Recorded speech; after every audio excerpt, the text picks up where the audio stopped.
A República Portuguesa foi proclamada no dia 5 de outubro de 1910, do alto das varandas da Câmara Municipal de Lisboa.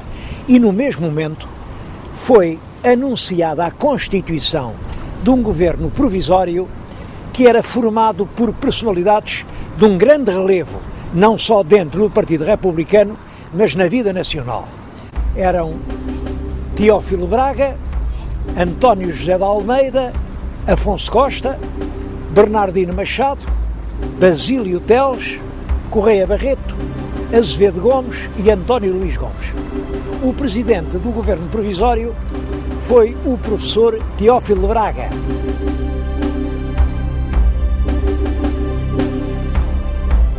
A República era contra o rei, era contra a Igreja, mas não tinha assim projetos concretos. Em 28 de maio de 1911 fazem-se as eleições para a Assembleia Nacional Constituinte. A Constituição foi feita rapidamente, era uma Constituição de tipo parlamentarista e submetia o governo ao apoio de uma maioria que parecia muito sólida. A verdade é que essa solidez desmoronou-se rapidamente. Porque dentro do Partido Republicano havia uma esquerda, uma direita e um centro. O chefe da esquerda, do verdadeiro e autêntico Partido Republicano, era um vulto de grande prestígio, o Dr. Afonso Costa. O centro entendia que o que era preciso era unir, era não separar, e tinha como chefe um grande proprietário alentejano, que era o Dr. Brito Camacho. Dos que eram da direita diziam que eram evolucionistas.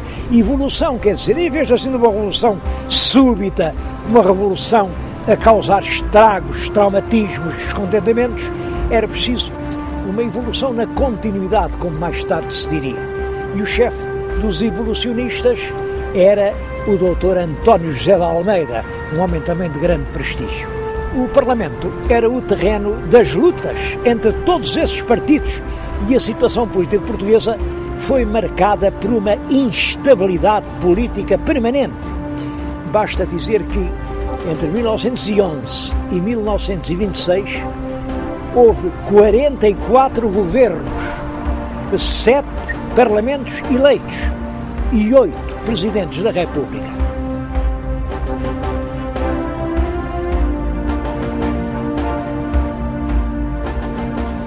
De todos os governos da Primeira República, o que deixou uma obra mais importante foi o primeiro governo, o governo provisório.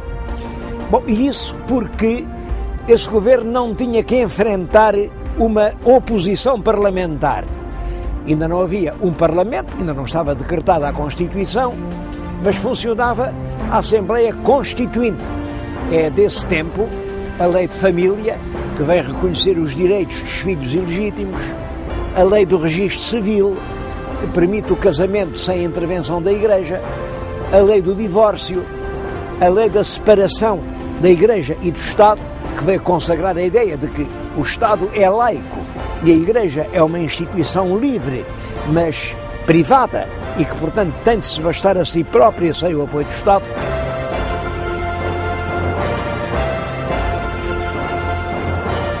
O episcopado tomou posições contra as medidas antirreligiosas e o governo proibiu a leitura das pastorais dos bispos, mesmo dentro das igrejas.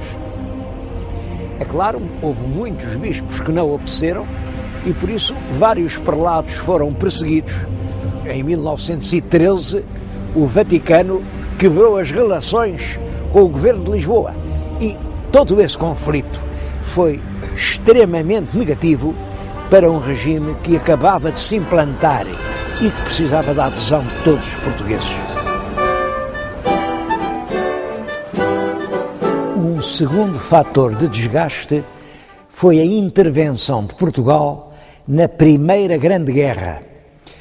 O conflito teve o seu início no ano de 1914 e opôs as grandes nações ocidentais, a Inglaterra e a França, aos impérios centrais, que eram a Alemanha e a Áustria.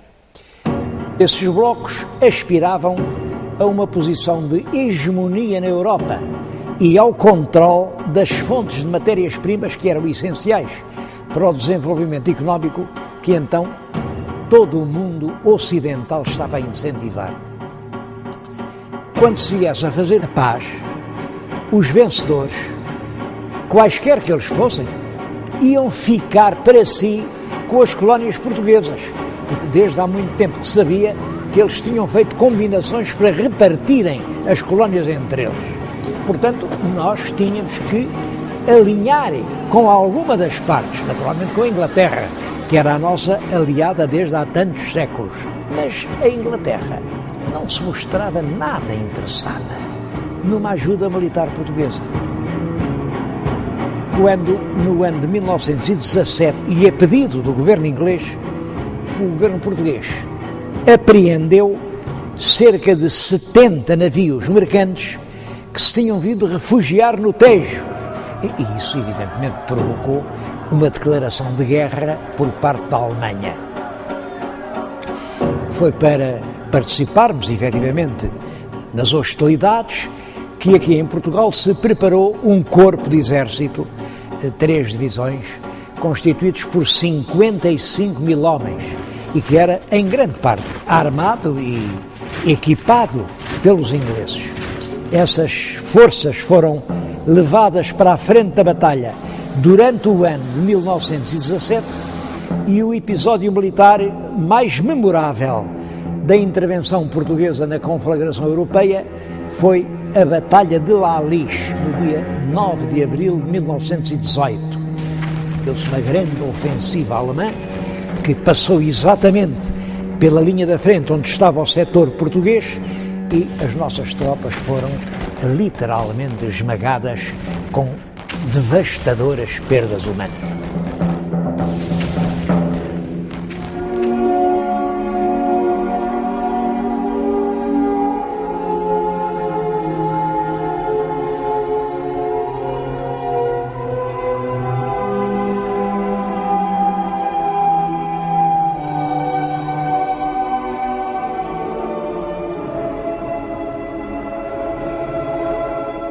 Foi nesse momento de grande ansiedade moral que se registaram as aparições de Fátima, que começaram no dia 13 de maio do ano de 1917.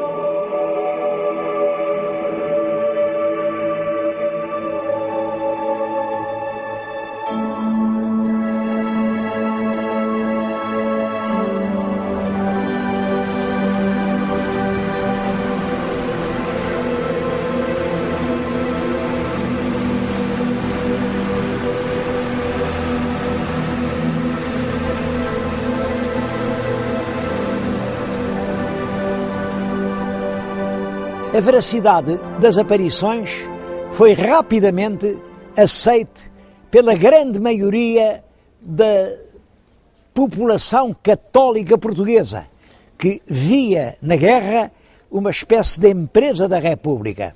E a expressão política dessa conjuntura vem a ser o golpe de 5 de dezembro de 1917, pelo qual o Major Sidónio Pais faz um golpe militar, proclama uma nova lei, em que acaba com a Constituição, faz uma nova Constituição presidencialista e ele estabelece a República Nova.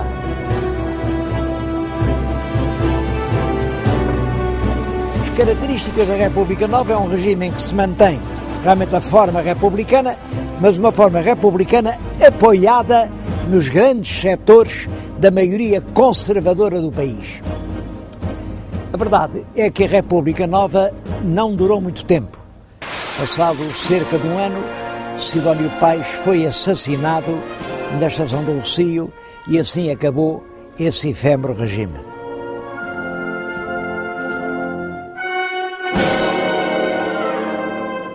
Com a morte do presidente Sidónio, voltou-se à vigência da Constituição de 1911 e foi eleito Presidente da República o Almirante Cantacastro. mas não tardou que se regressasse ao clima de instabilidade partidária. Em 11 de novembro de 1918, os alemães pediram o armistício e Portugal foi admitido à Conferência de Paz entre as potências vencedoras. Mas a verdade é que o pós-guerra teve consequências muito graves na economia do nosso país. Houve uma inflação galopante que reduziu rapidamente a nada as economias da classe média, um empobrecimento geral, as greves constantes, a ação dos revolucionários civis que usavam como armas bombas artesanais, aqueles chamavam artilharia civil, a intervenção frequente dos militares nas chamadas revoluções, que eram revoltas geralmente sufocadas, instalaram nas classes médias que estavam em crise uma aspiração geral de ordem e de maior eficiência governativa.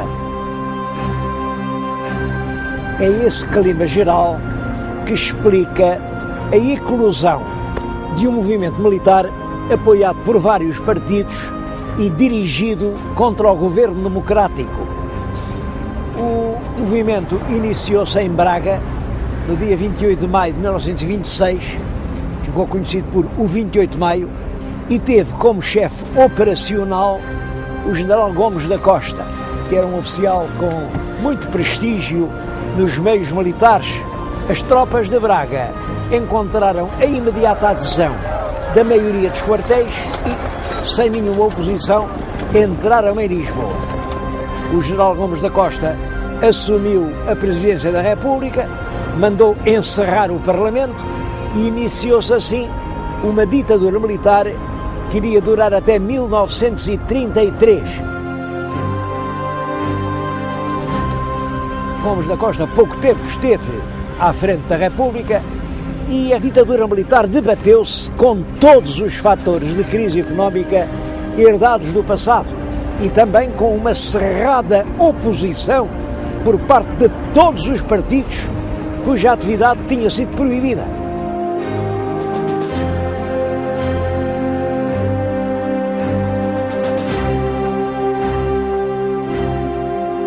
O problema financeiro era especialmente agudo, porque o recurso aos empréstimos na banca estrangeira era dificultado em 1928 pela ação dos imigrantes políticos que protestavam lá que Portugal não satisfaria as responsabilidades de qualquer empréstimo que fosse contraído, visto que o país não estava em plena legalidade democrática. Essa oposição à ditadura culminou com a revolta militar de fevereiro de 1927, o 7 de fevereiro, que eclodiu aqui no Porto e que também depois teve repercussão em Lisboa e que provocou centenas de mortos. Todos os oficiais comprometidos nessa revolta foram exilados, uns para a Ilha da Madeira, outros para os Açores, Cabo Verde e Angola. Muitos políticos notáveis saíram então do país e passaram a combater a ditadura no exílio. Mas, entretanto, agravava-se fortemente a situação financeira. E foi a urgência desses problemas que levou os militares da ditadura a chamar para a pasta das finanças um professor da Universidade de Coimbra, o Dr. António de Oliveira Salazar, que era um vulto muito ligado aos meios católicos da universidade. O novo ministro restabeleceu rapidamente o equilíbrio orçamental com uma enérgica contenção das despesas públicas. Entretanto, a presidência da República tinha sido ocupada pelo general Carmona, que em 1932 confiou ao ministro das Finanças, o Dr. Oliveira Salazar, a chefia do governo. Logo no ano seguinte foi elaborado o texto de uma nova Constituição Política. Essa Constituição, de caráter fortemente presidencialista, atribuía uma grande força política ao governo e limitava os poderes dos parlamentos. É ao regime titulado por essa Constituição de 1933 que se deu o nome de Estado Novo. Os presidentes da República foram sucedendo, o general Carmona, depois o general Craveiro Lopes, depois o almirante Américo Tomás, mas o chefe do governo, que segundo a Constituição devia depender inteiramente da escolha do presidente, era sempre o mesmo, Dr. Oliveira Salazar. O governo exercia uma autoridade que só reconhecia como limites, como dizia a Constituição, a moral e o direito. E por isso não permitia a ação dos partidos políticos. Existia uma polícia política que impedia toda a atividade partidária e que era especialmente severa na repressão das atividades do Partido Comunista. Foi também sempre mantido um regime de censura prévia à imprensa e de tutela estadual sobre todos os meios da informação. As chamadas liberdades democráticas, como o direito de reunião, o direito de expressão, não se inscreviam no quadro dos objetivos do Estado. Ordem acima de tudo. A partir de 1930, seguiu-se um programa de obras públicas e uma reorganização geral do serviço público, com a publicação de um novo Código Civil importante, novo Código Penal.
Logo no início do regime, foi suprimida a frase oficial que era obrigatória nas comunicações públicas, os ofícios que se trocavam e que terminavam sempre saúde e fraternidade.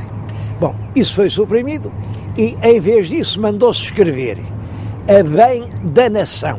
De acordo com esse nacionalismo, foi limitada a entrada de capitais estrangeiros.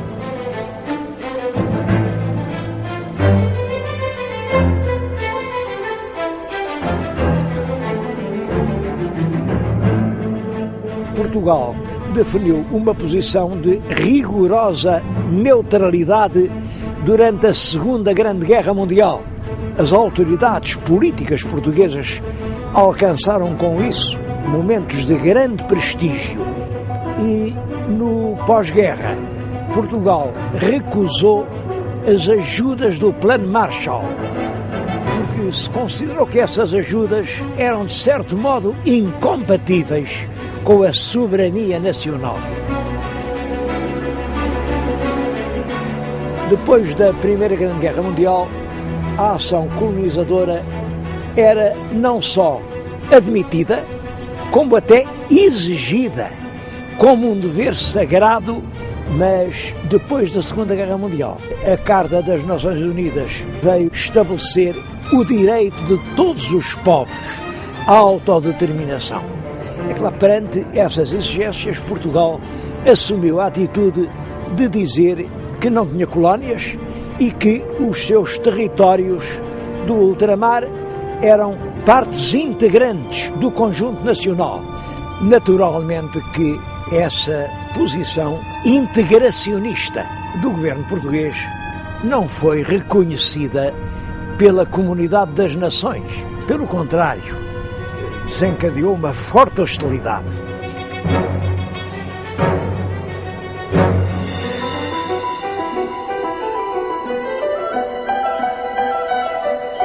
O primeiro grande golpe sofrido por essa política do Estado Novo deu-se no ano de 1961 e foi a invasão dos territórios de Goa, Damão e Diu, que formavam o Estado português da Índia.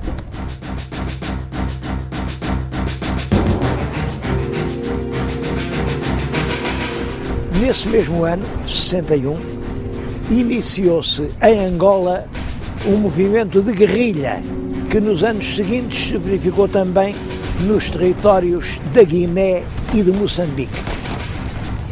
Esses movimentos dispuseram desde o início de um grande apoio internacional e sabia-se que quer os Estados Unidos da América, quer a União Soviética apoiavam e forneciam armamento e apoio diplomático aos movimentos da guerrilha. Isto criava a Portugal uma situação extremamente difícil. Durante 13 anos, Portugal manteve uma guerra nas 3 frentes africanas, de Guiné, Angola e Moçambique.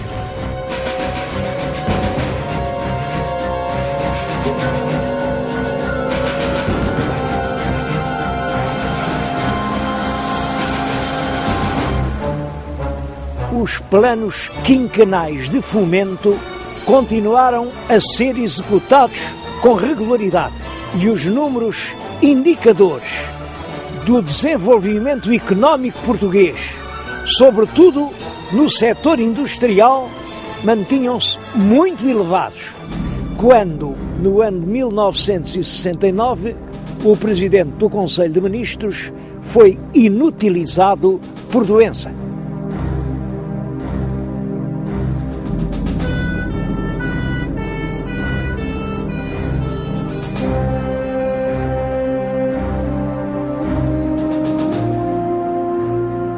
O Presidente da República, Almirante Américo Tomás, ouviu as chefias militares, convocou o Conselho de Estado e nomeou o novo chefe do governo, o professor Marcelo Caetano.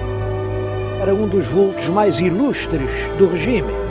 Chamavam-lhe o Delfim do regime, porque se via nele o continuador da obra de Salazar.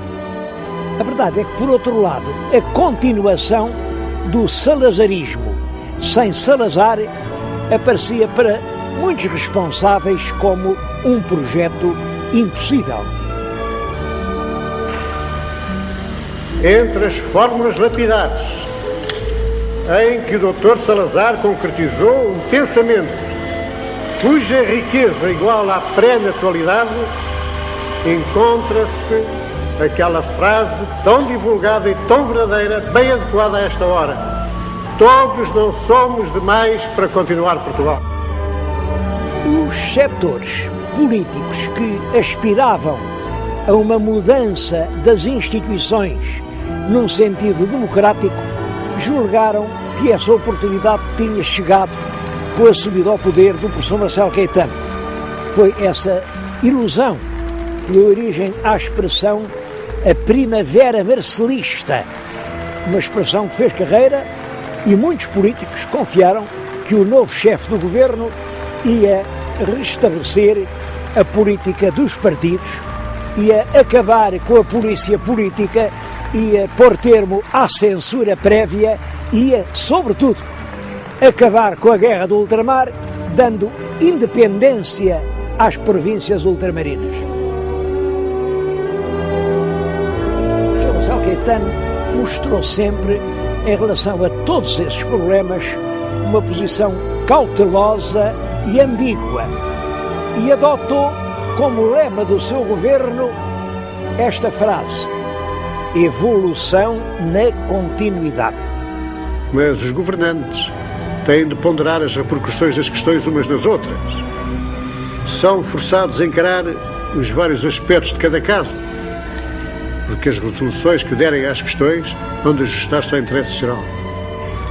Eis o que eu gostaria de ver compreendido pela generalidade dos portugueses.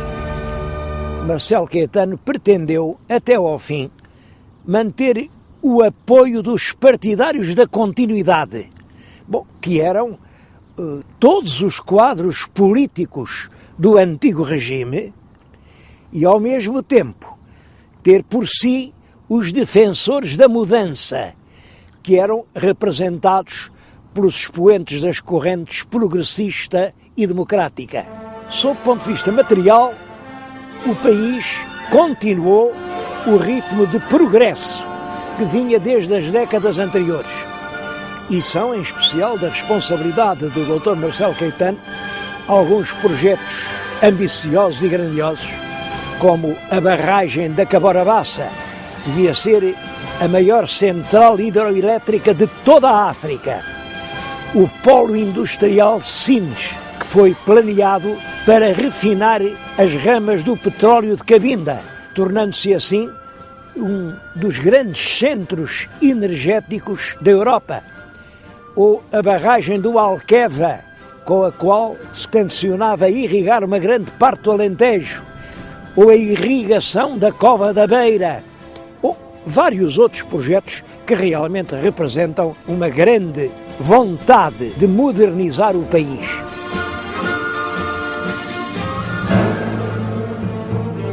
Mas, entretanto, continuava por resolver o problema ultramarino. A Organização das Nações Unidas fazia uma pressão cada vez mais forte sobre o governo português, no sentido de ser alterada a tese oficial de que os territórios coloniais eram uma parte integrante de Portugal e, portanto, já tinham a sua autonomia. Querem que abandonemos Angola e Moçambique aos movimentos terroristas, esses movimentos que de sobra sabemos que estão apoiados pela União Soviética e pela China. Querem que entreguemos os portugueses que lá vivem, e muitos dos quais têm ali tudo quanto possuem. Querem que os entreguemos à descrição dos seus inimigos, dos nossos inimigos. Querem que desistamos da obra de fomento e de civilização que presentemente está em curso, traduzida por uma admirável pujança do trabalho e iniciativa que a segurança dada pela presença da soberania portuguesa desencadeou e mantém.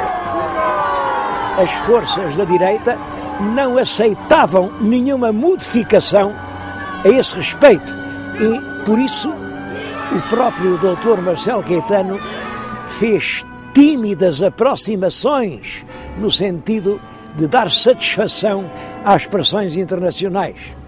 E o derrube do regime de Lisboa foi, a partir de certo momento, considerado como a única forma de se conseguir uma mudança do governo português quanto às colónias.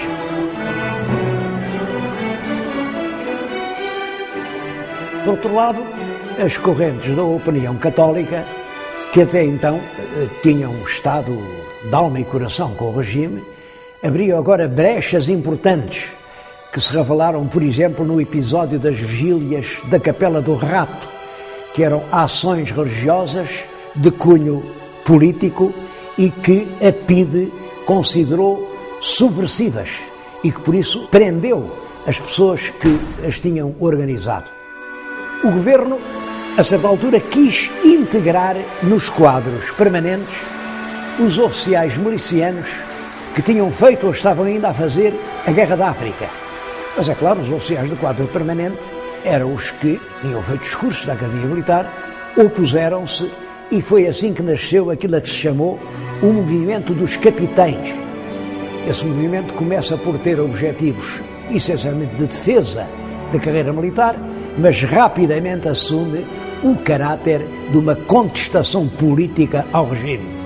A posição do próprio chefe do governo, o professor Marcelo Caetano, era de perplexidade.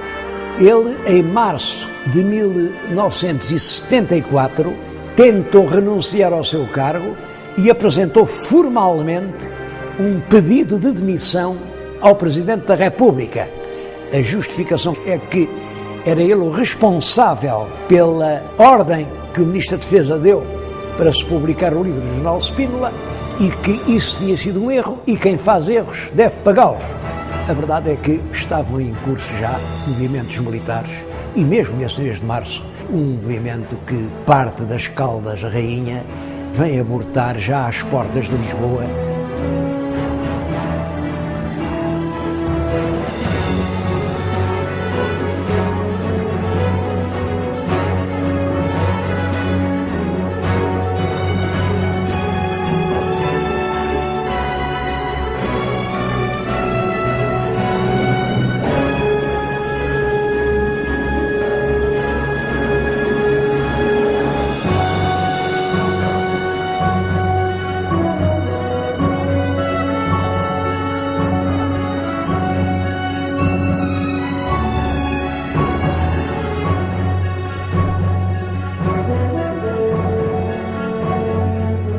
Em 25 de abril de 1974, deflagrou, por fim, um amplo movimento das Forças Armadas que se apoderou do governo sem necessidade de travar um único dedo.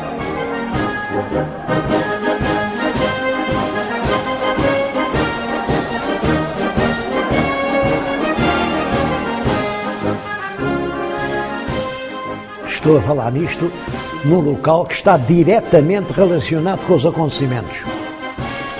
É uma sala no Regimento de Engenharia 1, na Pontinha, aqui nos arredores de Lisboa, e foi esta sala que serviu de posto de comando das operações. Estão aqui os próprios telefones de que os oficiais se serviam para dar as suas ordens às várias unidades.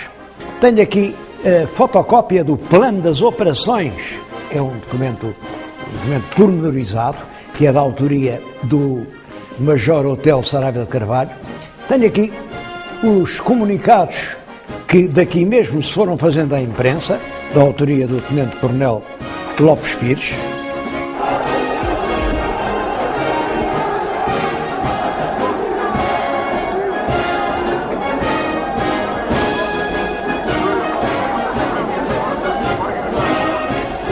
O São Marcelo Caetano foi-se meter no quartel da Guarda Republicana do Largo do Carmo.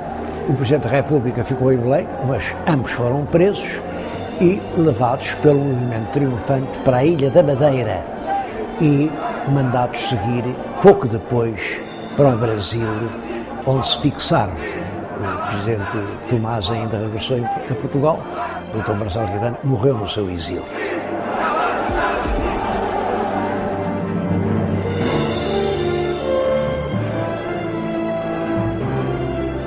Entretanto, o poder foi assumido aqui por uma junta de salvação nacional que era presidida pelo general António Spínola, antigo governador-geral da Guiné.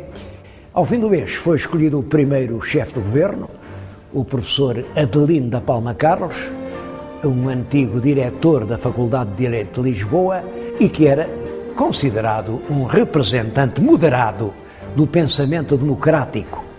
Mas a autoridade do governo foi, desde o início, partilhada pelo MFA, Movimento das Forças Armadas, que aglutinava os militares que reivindicavam uma posição importante na revolução que eles próprios tinham feito. As forças de esquerda eram lideradas pelo Partido Comunista e vieram a criar o conceito de Aliança Povo-MFA.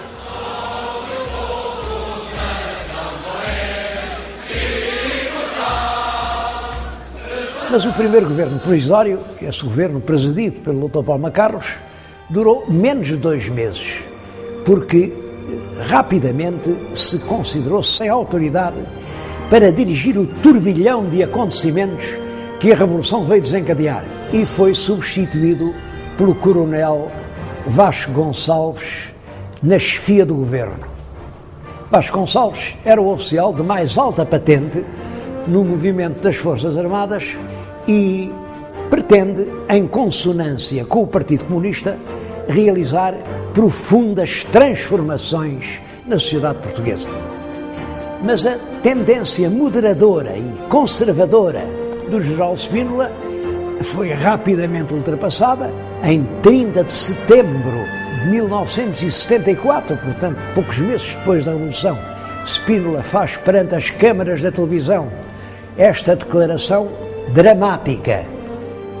Nestas condições e perante a total impossibilidade de, no atual clima, se construir uma democracia autêntica ao serviço da paz e do progresso do país, renuncio ao cargo de Presidente da República. A Junta da Salvação Nacional, que no seu início pretendia representar todas as forças políticas da oposição ao regime, mas que nesta altura, com aquela constante inclinação à esquerda, já estava reduzida a 3 elementos, designou como Presidente da República o General Costa Gomes.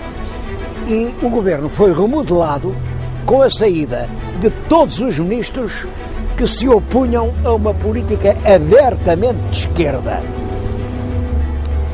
É claro que com a saída do general Spínola do governo desaparecia o mais grave obstáculo ao triunfo da tese da descolonização imediata.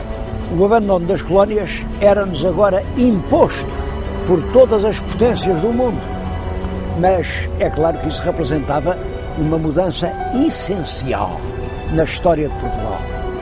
E por isso a opinião estava profundamente dividida sobre o caminho a seguir.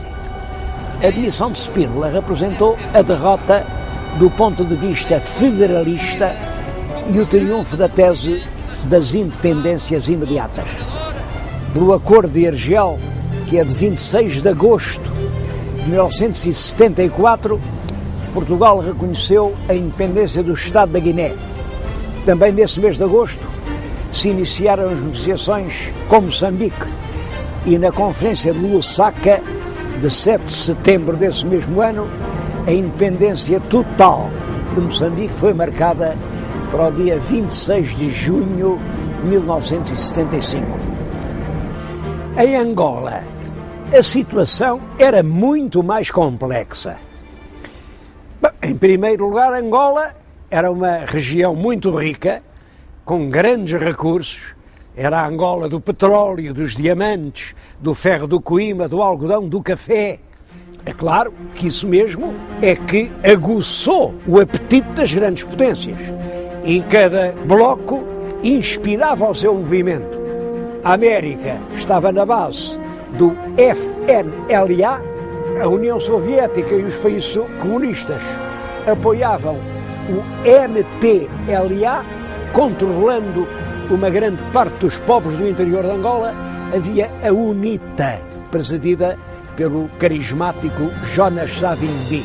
Pouco depois do general Costa Gomes assumir a presidência da República, iniciaram-se negociações oficiais entre esses 3 partidos e o governo português, que conduziram ao Acordo do Alvor, assinado no dia 15 de janeiro de 1975.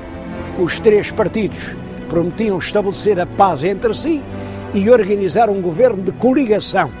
E a data da independência de Angola foi marcada para o dia 11 de novembro de 75. A verdade é que não se estabeleceu paz nenhuma. Pelo contrário, a guerra tornou-se mais feroz, mas apesar de tudo isso, o governo português reconheceu a independência no dia 11 de novembro. Também foi reconhecida a independência de São Tomé e Príncipe.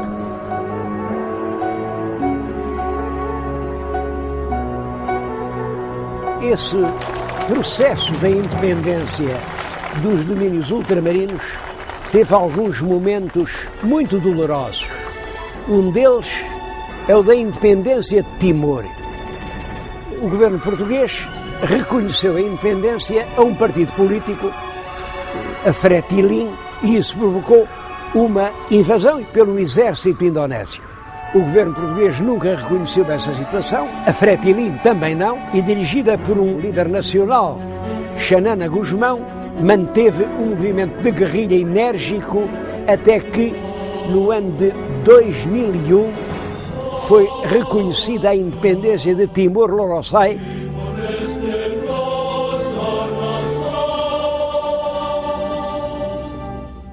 Macau teve um destino diferente. Portugal veio a transferir a soberania do território para a República Popular da China no dia 19 de dezembro de 1999. É realmente o último ato da liquidação do Império. Mas essa operação foi conduzida sempre com paz, através de meios diplomáticos e com um respeito mútuo.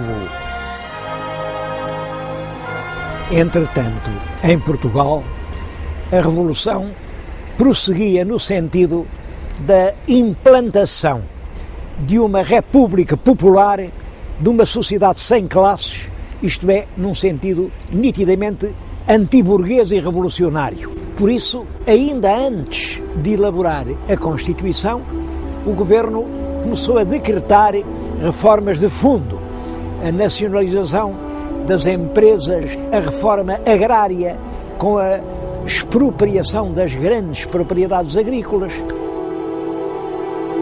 Encorajava o movimento da autogestão, pelo qual as comissões de trabalhadores expulsavam os empresários, o que teve por efeito a saída de imensos empresários do nosso país e a consequente imigração dos capitais. Acelerou o processo de independência das antigas colónias, que teve também por consequência o regresso apressado a Portugal de cerca de 500 mil de antigos residentes nos espaços ultramarinos, que em grande parte voltavam sem nada, eram os chamados retornados.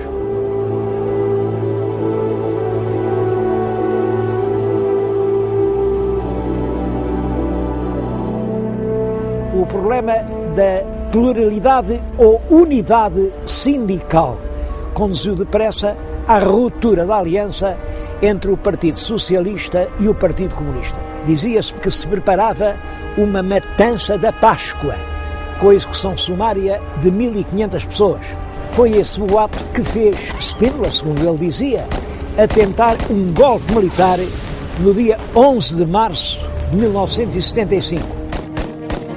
Aqui quem dá ordens no país é o Presidente da República, é o Primeiro-Ministro, é o Hotel Saraiva de Carvalho e é o Chefe de Estado-Maior de Tropas. Mas a operação falhou e acentuaram-se, a partir de 11 de março, a nacionalização da banca, de todas as companhias de seguros, a dissolução da Junta de Salvação Nacional e do Conselho de Estado, e todos os poderes passaram a ser exercidos por um Conselho da Revolução, que foi criado em 14 de março de 1975, mas cerca de um mês depois realizam-se as primeiras eleições para a Assembleia Constituinte.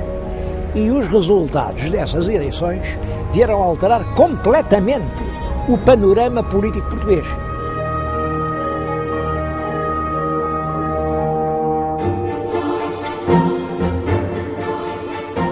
O partido mais votado foi o Partido Socialista, obteve 38% dos votos, ao passo que o Partido Comunista não passou dos 12,5%. Esses resultados eleitorais significavam claramente uma vitória do centro. Partido Socialista e Partido Social Democrático tinham mais de metade dos votos do país.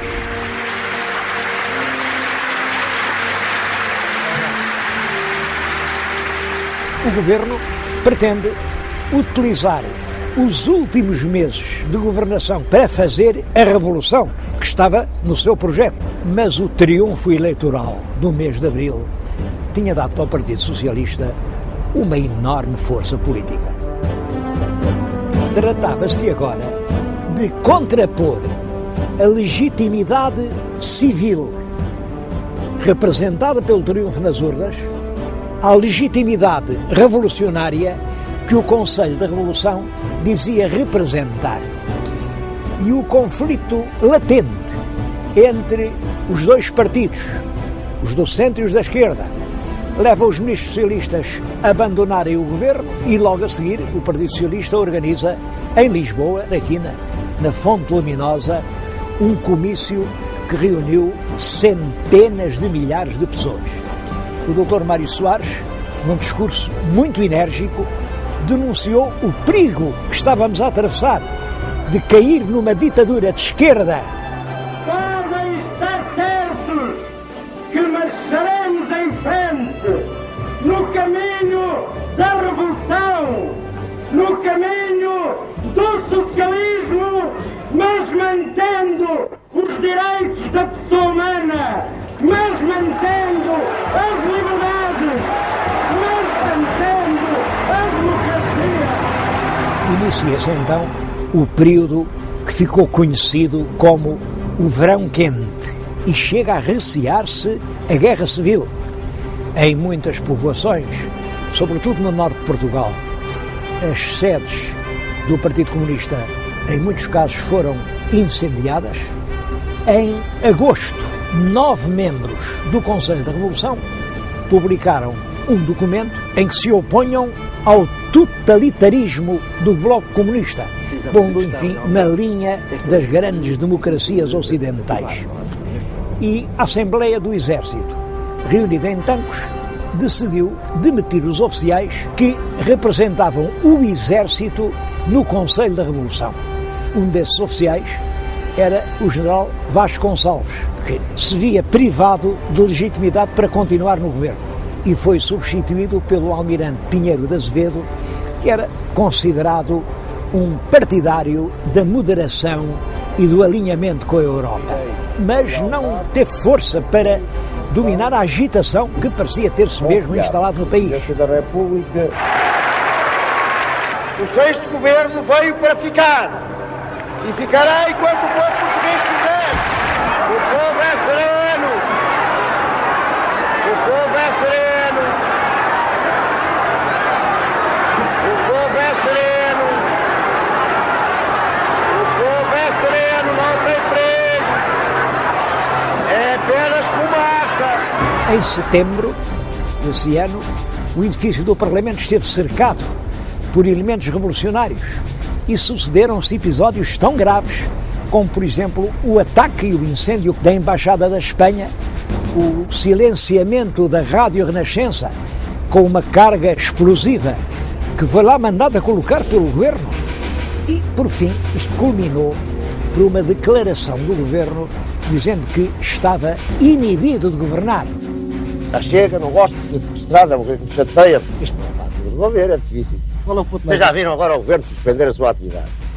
É assim, fora de normal. O movimento militar de 25 de novembro, desencadeado pela esquerda, foi rapidamente dominado pelas forças fiéis ao governo e marcou o fim dessa tentativa de escalada marxista e o triunfo definitivo da linha moderada da Revolução.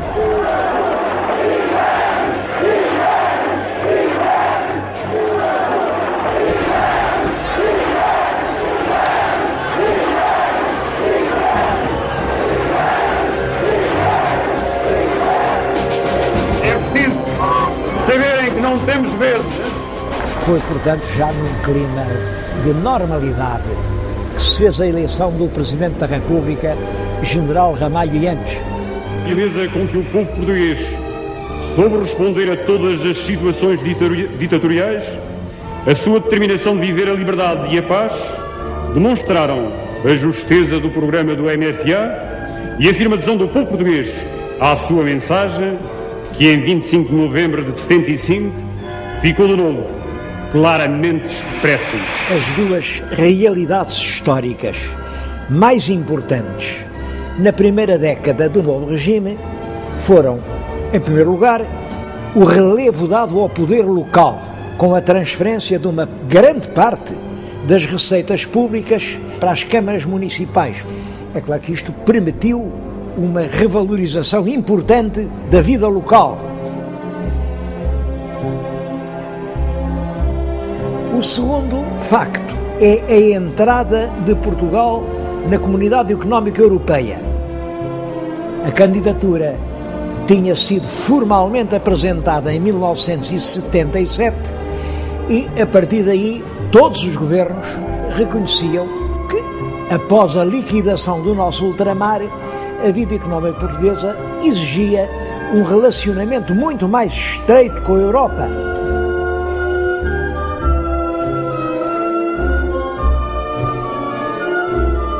O ato formal de adesão só se verificou depois de 8 anos de negociações e teve lugar no ano de 1985, num ato solene que teve como cenário o claustro manuelino dos Jerónimos.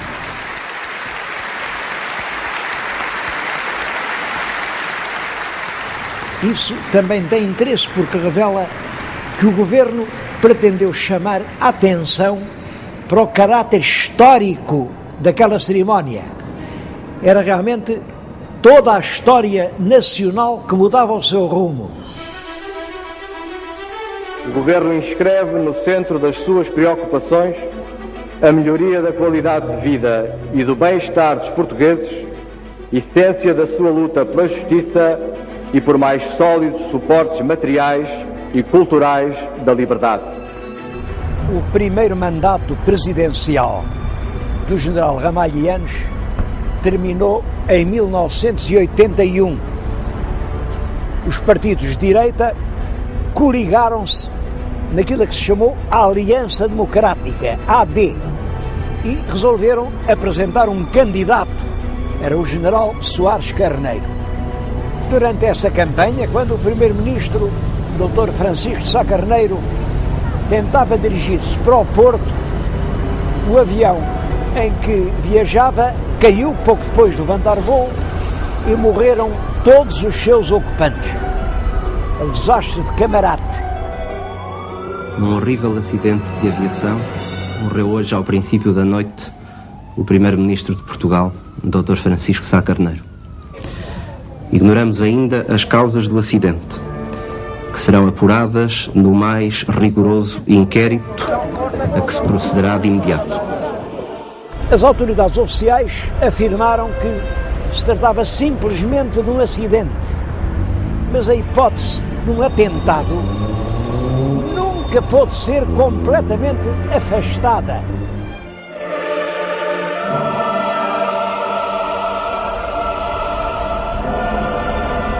O desastre emocionou todo o país, mas nas eleições o general Ramalhianes foi reeleito logo à primeira volta por uma grande maioria. Ele agora tinha do seu lado não só a metade conservadora do país, que o tinha imposto na primeira volta, mas também a metade progressiva, que o tinha reconhecido como um homem capaz de realizar as suas aspirações. Sá Carneiro foi substituído no governo pelo Dr. Francisco Pinto Balsemão, mas a AD pouco mais tempo durou. O desalento é quebrado apenas por um acontecimento que encheu a nação de orgulho. Winner of the gold medal, representing Portugal, Olympic champion Carlos Lopes.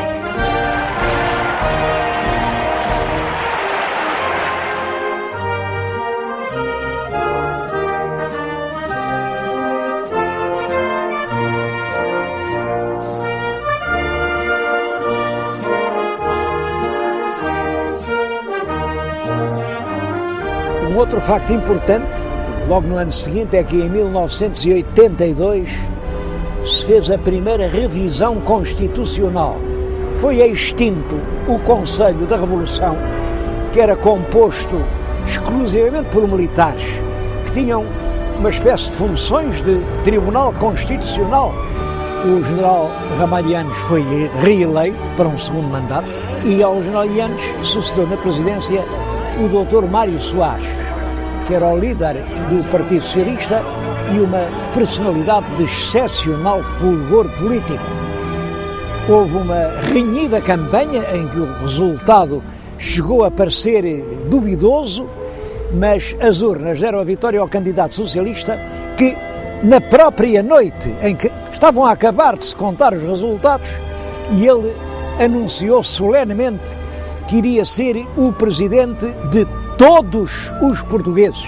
Serei em absoluto fiel aos meus compromissos, isto é, que serei o presidente de todos os portugueses, como foi no passado. Promessa que ele cumpriu, o que lhe valeu uma reeleição, com o apoio do próprio PSD, o seu antigo antagonista. O seu prestígio abriu certamente o caminho a um novo candidato do Partido Socialista, o Dr. Jorge Sampaio, e também Jorge Sampaio se viu reeleito para um segundo mandato numa vitória fácil. A terceira situação que se deve salientar é a estabilidade política. Regressou-se assim a uma espécie de novo rotativismo entre as forças do centro. Por um lado, o centro-direita, protagonizado pelo PSD, por outro, o centro-esquerda, representado pelo PS. Essas duas tendências têm-se revezado no poder e à vigência do PSD deu-se o nome de cavaquismo, por ser chefe do governo o líder do partido, o professor Aníbal Cavaco e Silva.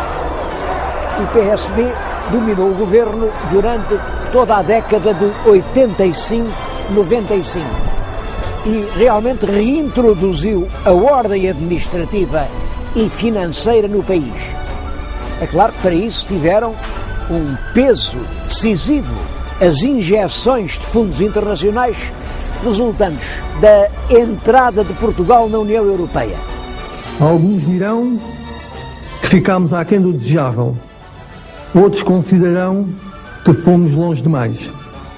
Não é uma etapa final. É antes o começo de um novo ciclo.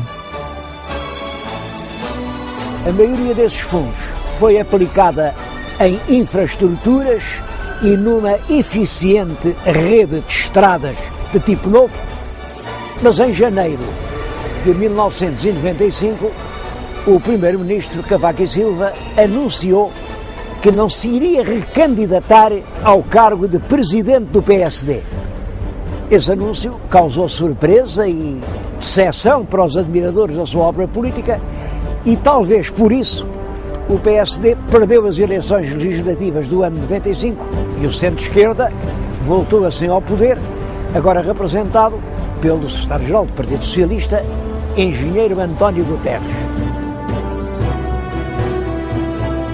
O governo do engenheiro António Guterres, de 1995 até 2001, marca uma época de paz política, de tolerância, de ampla liberdade. Afirmo solenemente pela minha honra que cumprirei com lealdade as funções que me são confiadas.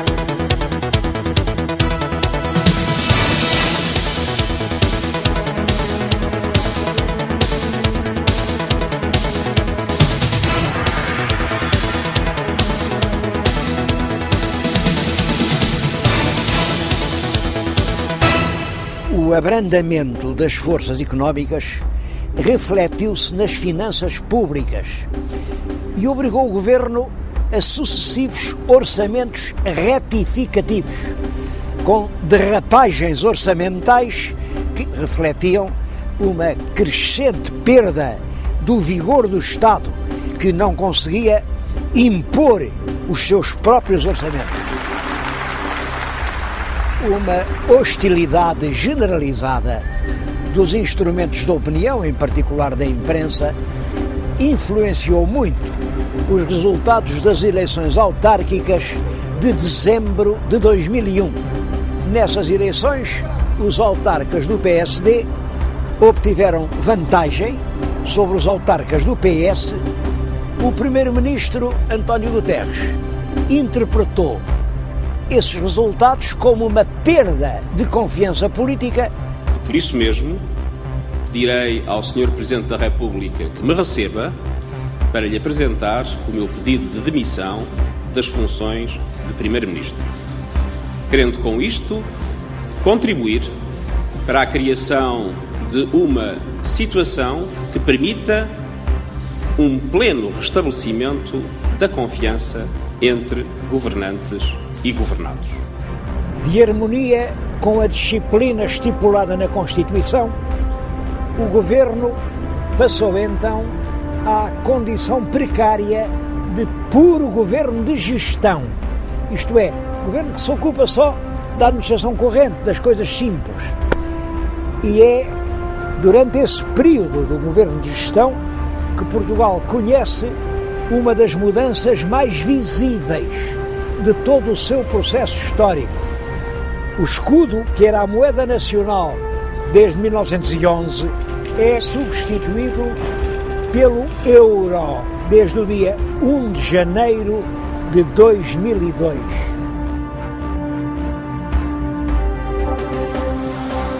As eleições legislativas foram então marcadas para o mês de março de 2002 e os resultados das urnas deram o primeiro lugar, mas não deram a maioria absoluta, ao Partido Social Democrático, que era liderado pelo Dr. Durão Barroso. Considero esse mandato uma grande responsabilidade. Pelo meu lado, farei tudo, mas tudo o que estiver ao meu alcance para dar a Portugal uma solução de estabilidade e de credibilidade.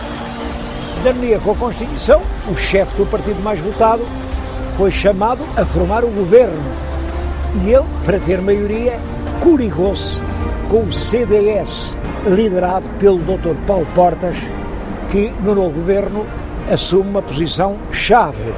É Ministro de Estado e, ao mesmo tempo, Ministro da Defesa Nacional. Esta nova equipa governativa inicia os seus trabalhos com uma denúncia da situação das finanças públicas, condenando por esse resultado o governo anterior. Nós vamos levar a cabo a redução do IRC de 30% para 20% até 2004. Vamos fazê-lo. E se não o fazemos agora é apenas por uma razão muito simples. É pela situação em que os senhores deixaram o país. Sr. Deputado, os senhores deixaram Portugal de tanga.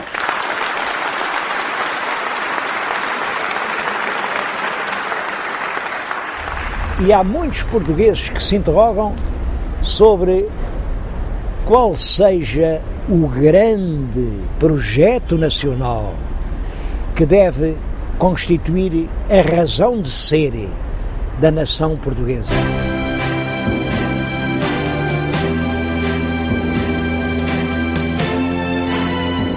Há quase 1000 anos que se construíram as primeiras muralhas deste castelo e faz precisamente 863 anos que foi o Tratado de Samora, que, como sabem, é a data a partir da qual se considera que Portugal é uma nação independente. Foram muitos séculos, todos difíceis e todos diferentes. É o século XII, o século da fundação, de Dom Afonso Henriques, da luta contra os mouros, das grandes catedrais românicas. Depois o século XIII, o século dos forais, o século da Revolução de Dom Afonso III, o século em que começa em Portugal o estilo gótico. O século XIV, a Revolução do Mestre Davis, a glória de Aljubarrota. O século XV, o século daquele povo que vemos pintado nos painéis. O século das capelas imperfeitas, das caravelas no Atlântico, o tempo do infante Dom Henrique. O século XVI, a glória do Império, da Índia e do Brasil. O século XVII, as sombras no céu de Portugal, mas a expansão portuguesa a alastrar no mundo. O século XVIII, o ouro do Brasil, Dom João V, as reformas de Pombal. O século XIX, século de martírio, das invasões francesas, das lutas fratricidas, mas também dos grandes progressos, os primeiros comboios, os primeiros selos, os primeiros telégrafos. O século XX, o século em que vêm os primeiros aviões e os grandes aviadores, o século dos últimos fumos do Império. Agora estamos no início de um século novo e do novo milénio. Nesta etapa da nossa grande capinhada histórica, muitos portugueses desejariam uma definição mais clara de um projeto de vida coletiva para o futuro. A história diz-nos quem fomos, mas é a política que tem de nos dizer quem iremos ser.